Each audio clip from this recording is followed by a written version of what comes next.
The footsteps of people walking down the street felt painfully piercing. I had always had grievances with my husband, but never to this extent. The fact that he could destroy everything important to me made forgiving him impossible. My name is Camila, a 45-year-old housewife living in a flat with my husband. I've always been particularly close to my grandfather, whom I deeply admire.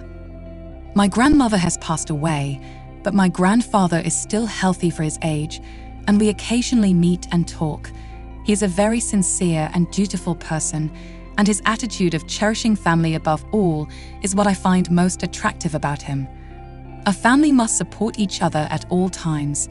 It's because we support each other that we are a family. These words from my grandfather still resonate in my heart. A family is an entity that supports and helps each other, and I wanted to be like him, following in his footsteps. However, reality doesn't always go as planned. My husband, who seemed kind before marriage, became a completely different person after we started living together. He used to help with household chores before we got married, but after he stopped completely, leaving everything to me. I pleaded with him numerous times, "Don't leave all the housework to me. Help out a bit." But he always responded with, "I'm tired from work. It can't be helped. Your role is to take care of the home, so do it properly." This often led to arguments. I'd say, "Why are you so selfish? I appreciate you working, but if you don't do household chores, our daily life can't function." He would retort, "Hey, that's your job. You always neglect the housework. You're really a useless wife. It's impossible to handle all the chores perfectly if I'm doing it alone." I'd plead, "Allow me to cut corners at least." He'd insultingly call me a useless housewife and remind me that I'm living off his earnings. No matter how much we discussed, I couldn't get his understanding. A family should support and help each other. It's wrong for one side to always endure. I tried several times to convey my feelings to my husband, but it always ended with him saying, "Be quiet or I'm tired." Sometimes I wondered if I was wrong. I found myself thinking, but my mother had always told me, even as a stay-at-home wife, you don't have to do all the housework alone, work together. So I was angry when my husband slacked off as soon as he got home. I kept wondering why things weren't working out. Was I the one at fault? Unable to find an answer, I spent my days filled with instability. Then the worst news I could imagine arrived. My grandfather had been rushed to the hospital. My mother told me that when she went to his house, she found him collapsed. He was immediately transported to a hospital, albeit a bit far away. "Grandpa has been hospitalized. Can you take care of things at home while I go visit him?" I asked. "What? Visit him? No way. You're the wife. You shouldn't leave the house," my husband retorted. "Why not? Surely I can go see how Grandpa is doing," I pleaded. "Who will do the housework while you're gone?" he asked. "You can handle that yourself." "Grandpa is seriously ill. It's a dangerous situation," I said. "That's none of my concern. Maybe fulfilling your duties as a wife would make your grandfather happier," he scoffed. I could not understand how he could be so heartless. Despite my repeated pleas to visit my grandfather, my husband firmly refused. My mother, learning of the situation, said, "I'll take care of it here." From then on, I got daily updates from my mom about Grandpa's condition, which was getting worse by the day. His recovery seemed almost impossible. I thought about visiting him secretly, but the hospital was far away, and I needed to drive there. However, my husband used the car for work, so I had no way to get there. Overwhelmed with the desire to see my grandfather and fearing that I might never get to see him again, I spent many sleepless nights. A month later, my grandfather passed away. I never got the chance to see him. At the funeral, when I saw his face much thinner than before, I cried more than anyone else, sunk in the sorrow of losing my beloved grandfather. Another trial came upon me. I felt nothing for my husband, living each day carrying a sense of emptiness. Then one day my husband spoke to me. "There's a place I want to go to. I need you. Will you come with me?" Was he trying to be considerate? Did he think that families should help each other out at times like these? Holding on to that hope, I followed my husband. Our destination was a quiet residential area, and there was nothing particularly refreshing to be seen. Eventually, we stopped in front of a house, and my husband pointed to it. I was puzzled and asked, "What's this all about?" He replied, "This is our new home." Surprised, I blurted out, "A new home? Why so suddenly, and how did you get the money for this? You can't just buy a house so easily." He responded, "What do you mean? Isn't it obvious? This is from the inheritance from your grandfather." I couldn't hide my surprise and said, "A new home? Why so suddenly, and how did you get the money for this? You can't just buy a house so easily." He then revealed, "Your grandfather had substantial assets. With that much, there must be a fortune in inheritance." I was incredulous and argued, "I wasn't even allowed to visit my grandfather, yet you're eager to claim the inheritance. How immoral. I know about it. You might have wanted to keep it a secret." He insisted, "Your money is my money. Just provide the money for this." His selfish words brought tears to my eyes. People passing by gave him cold looks. I thought, if I had known his true selfish nature, I would never have married him. Why didn't I realize it before? I should take revenge. I felt intense anger towards him for trampling on my feelings. By that time, my love for him had completely vanished. When I argued, "I won't give you the inheritance," he retorted, "Your money is my money. Don't say unnecessary things. Just provide the money for this." I thought, why didn't I realize it before? I should take revenge. I felt intense anger towards him for trampling on my feelings. By that time, my love for him had completely vanished. He continued, "You seem to be misunderstanding, but I can't inherit the grandfather's estate." My sudden words surprised him, but he quickly regained his smile and mocked me, saying, "Don't lie just because you don't want to give up the inheritance. I know Grandpa intended to leave it to you." I revealed, yes, Grandfather did intend to leave me the inheritance. It was written in the will, but I renounced it. Even if I had received it, it would have ended up being used for you. I couldn't bear to use my beloved grandfather's estate on you, so there is no inheritance. He insisted, "So give it up." When I spoke, my husband's face flushed with anger. He shouted, "We can't just give up. Go get it back right now. We won't be able to make the loan payments." I replied, "I'm sorry, but I can't do that. I can't hand over grandfather's estate to someone who's just after the inheritance." My husband angrily shouted, "Don't get up with me," but his words no longer had any effect on me. It was just the rantings of a loser. I couldn't visit grandfather because of this selfish man, yet he still tried to secure the inheritance, which felt unjust to me. I thought, families are supposed to support and help each other. This man who refused to visit grandfather in his time of need isn't family. If he's not family, his fate doesn't concern me. I didn't care about his future. What mattered more was protecting grandfather's precious things, which finally gave me a sense of satisfaction. He realized I wouldn't budge and seemed anxious about the future, asking about the loan. I coldly told him, but his words no longer had any effect on me. After that, he started making a phone call, saying, "Hello, Mom." It seemed he was calling his mother. Responding to his call, my mother-in-law hurried to our new house's front. It appeared this house was near my in-laws. Not understanding the situation, my mother-in-law asked us to explain. My husband was too upset to speak properly, so I explained everything. "Your son built a house on his own and is trying to use my grandfather's inheritance to pay for it. He never even took me to visit my grandfather," I said. "Really?" asked my mother-in-law, and my husband, looking sheepish, nodded. My mother-in-law's face turned red with anger, and she yelled, "Why would you do that?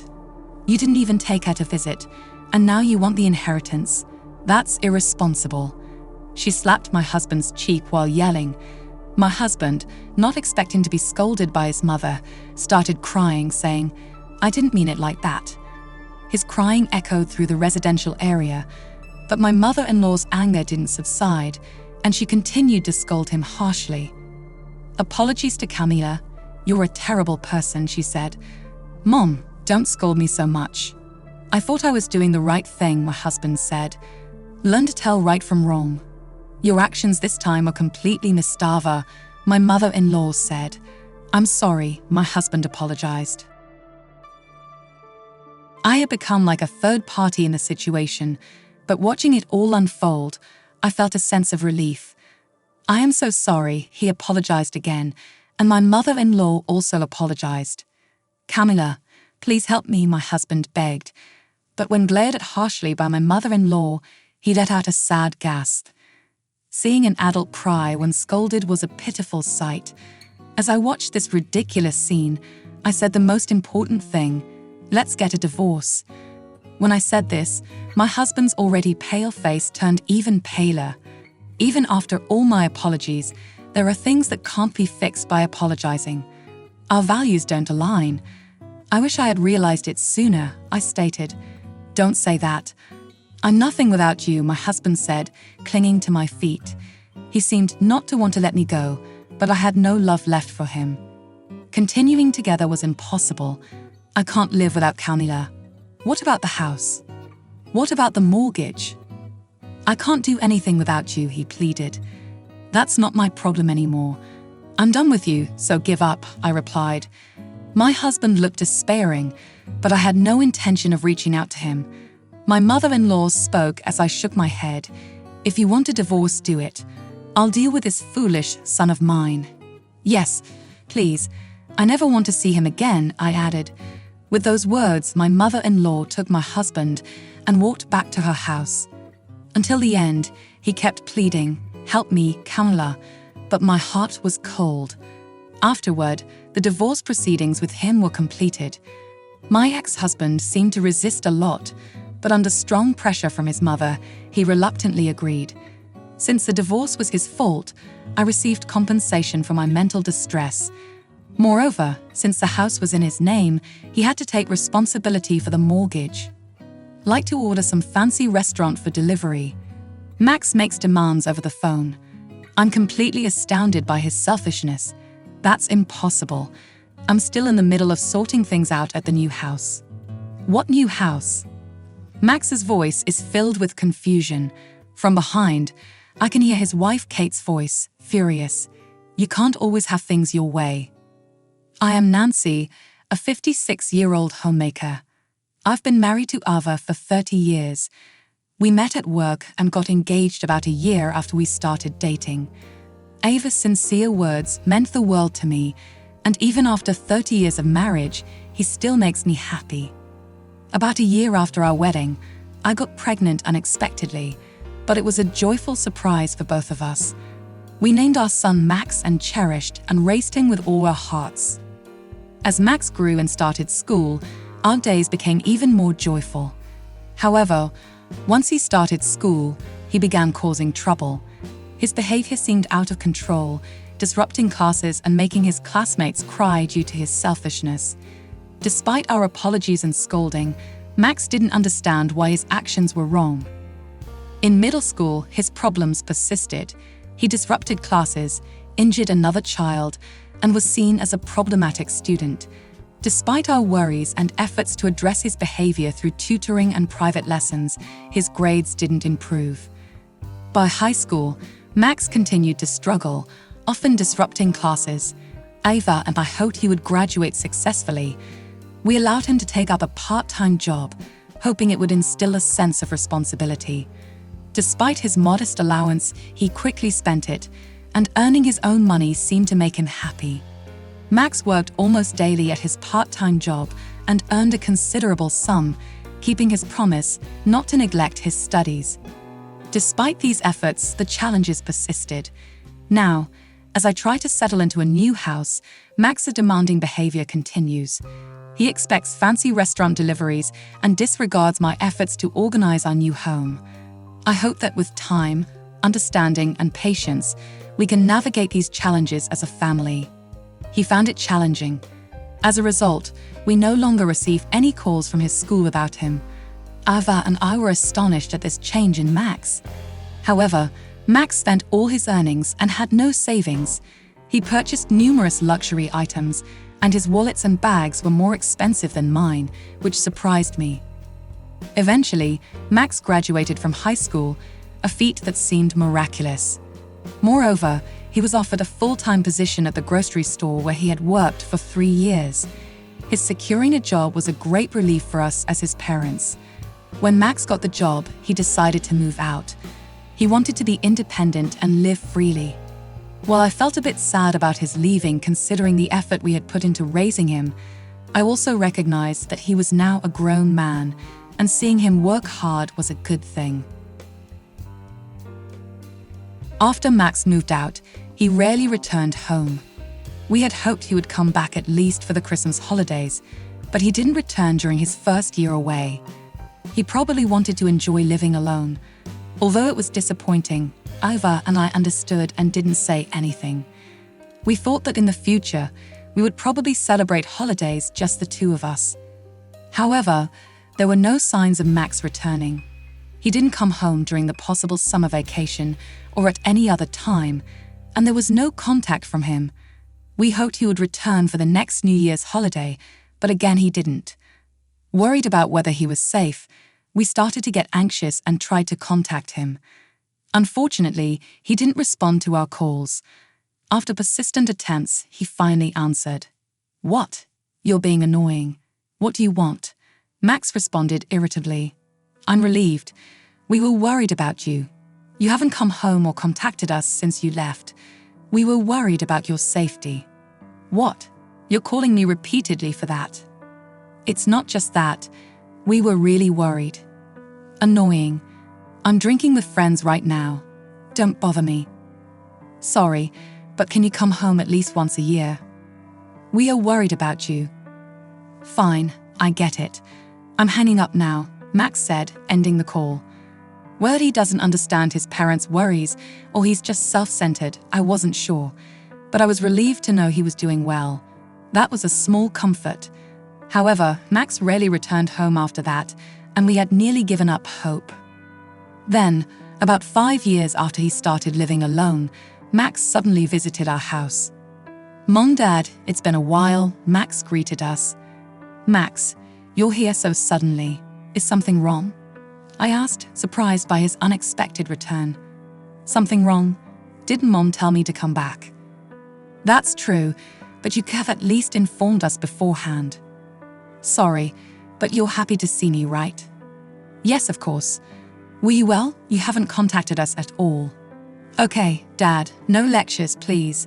I've been fine. I came today because I have something important to discuss." "Something important? I'm getting married." "Married?" We were shocked by his sudden announcement. "That's quite sudden. Relax. I'll bring my fiancée next week. Can you meet her?" "Of course, but getting married so soon. You're only 23, right?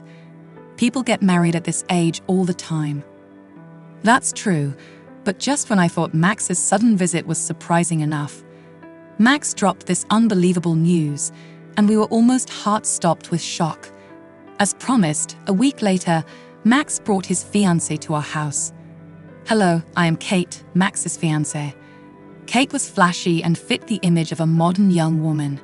She was 21, 2 years younger than Max. They met at the grocery store and decided to get married. When I questioned if it's okay to get married so young, Kate revealed something shocking. "I'm pregnant. That's why we have to get married." Pregnant. We were surprised by yet another sudden revelation. Oh, didn't I mention it? Max seemed to have forgotten to mention such an important matter, leaving us utterly astounded. "So you're getting married because of the pregnancy?"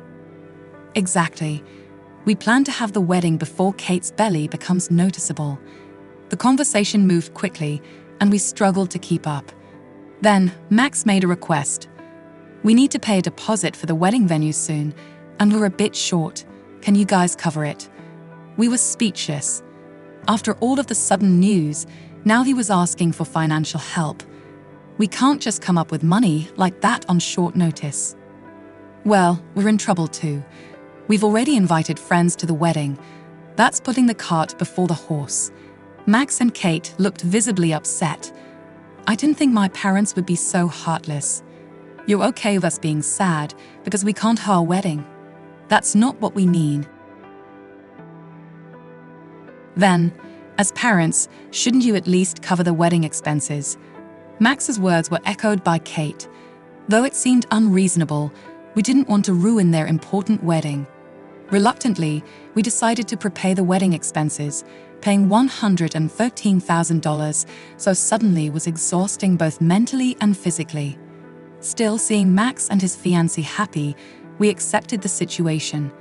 The meeting with both families went well, and Max's wedding was held successfully. It was a beautiful ceremony, and we were relieved. After Kate gave birth, a new problem arose. The couple wouldn't let us see our grandchild, Mike.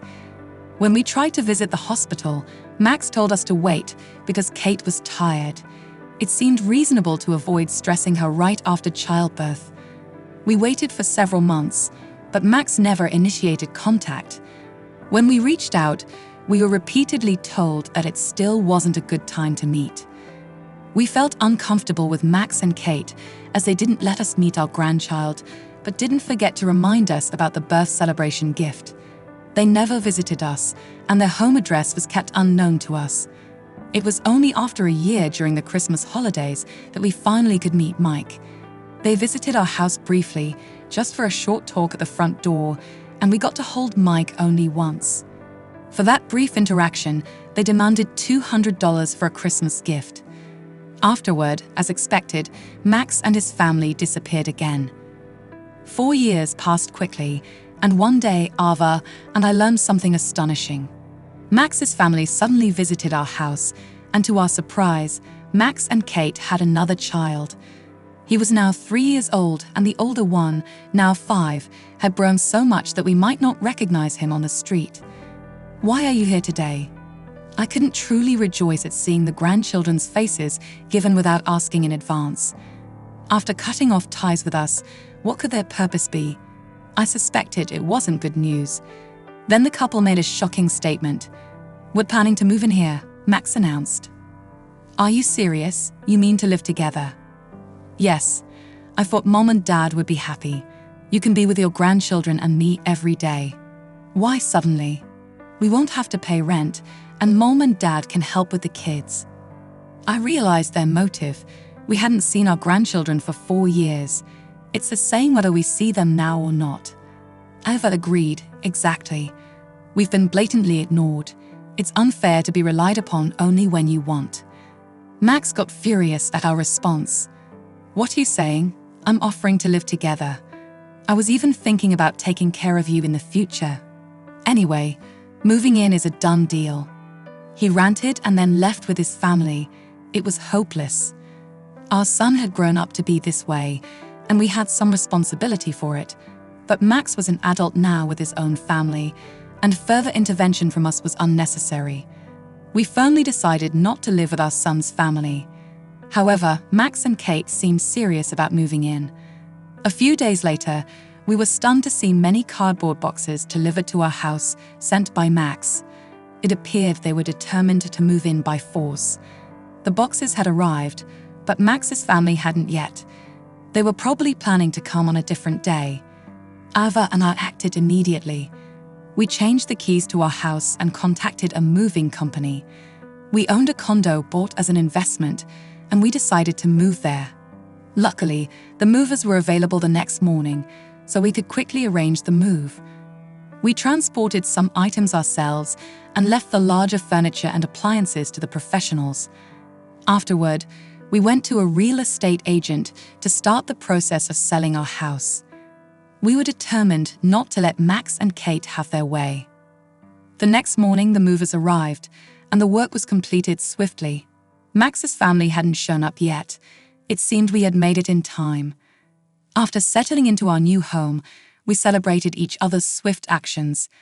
The next afternoon, Max called me. "Hello, is something wrong?"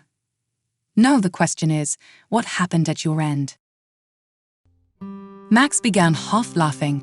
"The day before yesterday, we received a lot of boxes. We just got back from a trip. We're coming over now. From today, the four of us will live together." He hung up without waiting for a response. After the call, Ava and I weren't concerned. We began unpacking our boxes in our new home. An hour later, Max called again. "What's going on? Why are our boxes outside? The key doesn't work. I've been ringing the doorbell. Let us in quickly and prepare dinner or order some fancy restaurant for delivery." Max's selfish demands astounded us. It's impossible. We're busy unpacking at our new house. New house? Max sounded confused. "That's right. We decided not to live with you, remember? Despite that, you forcefully sent your belongings. We chose to avoid you by moving. You couldn't have found a place so quickly." "We have another property. I didn't know that. If we had told you, you would have insisted on living together. We have our plans for emergencies." Max sounded disappointed and speechless. Kate was shouting in the background, but the house was already sold, so it was pointless to try and live there. "You could always have things your way." I hung up and set Max's contact to be blocked on my phone. It seems our warnings didn't reach Max. He and his family broke a window to enter the house and started living there, bringing in their belongings. Naturally, they were promptly reported to the real estate agency and were arrested. During his arrest, Max resisted the police officers, shouting, "This is my childhood home. What's wrong with staying here?" He was subdued and taken to the police station. The commotion was witnessed by neighbors and passers-by, some of whom recorded it and posted it on social media, spreading the news even to his workplace. As a result, Max was immediately fired. After his arrest and the loss of his job, I heard that he divorced Kate. The grandchildren were taken by Kate and are being raised at her parents' home. Her parents were furious about the incident and have been making Kate work all day, managing her salary to save for the children's education. I don't know what Max is doing now, but Ava and I believe we have done enough for him. We decided not to worry about his future anymore.